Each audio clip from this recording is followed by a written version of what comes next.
Something else that lots of kids will be enjoying at the moment is this elf on the shelf thing. You'll probably be aware of this. The naughty elf that keeps a watch over kids to make sure that they're behaving. But apparently one psychologist believes that if you do that with your kids, it could actually be harmful, you know, sort of scaring them into good behaviour. You're not impressed. No, but I haven't heard about the elf on the shelf. Oh, the elf on the shelf. I don't know about that. My I haven't two got young nieces children. are going, trying to think every night. Well, because So the elf is real. I mean, I haven't heard of it either. What happens? So this elf is there to basically keep an eye on the kids to see if they're being good for Santa. But the elf itself is quite naughty, so it gets up to all sorts of tricks while the kids are in bed.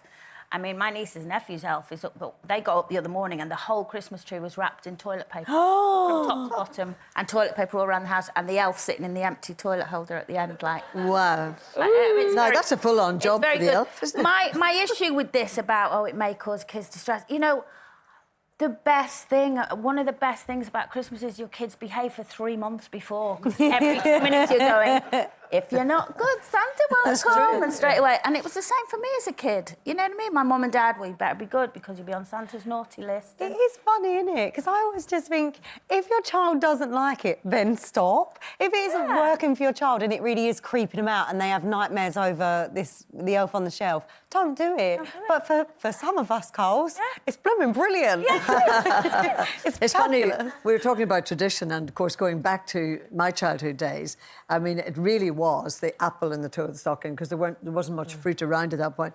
It was the orange, you thought that was fantastic. If you got a few sweets, that was amazing.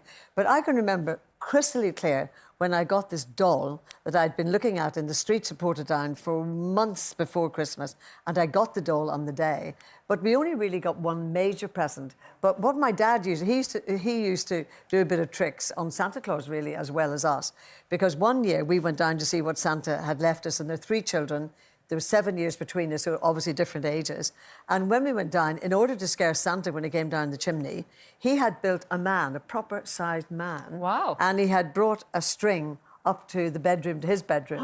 And, of course, when he heard our feet on the stairs, he pulled the string.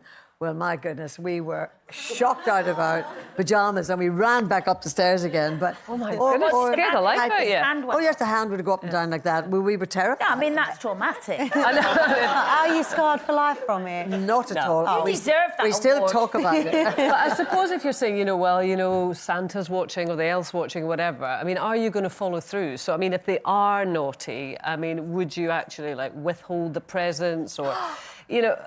some people... No. Well, you've got to be consistent, haven't you? Did you hear about the guy... I don't think it was exactly the same thing, but his son had a PlayStation and he decided that he was on it too much and it was, turning him into an antisocial child or whatever. And he sawed it in half, the PlayStation. If I say I'm going to take something away, it goes, but it always does eventually come back out again.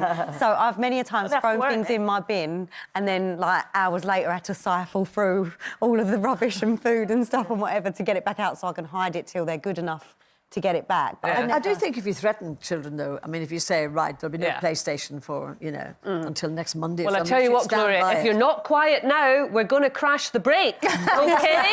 Good. Good girl. Well done, Gloria.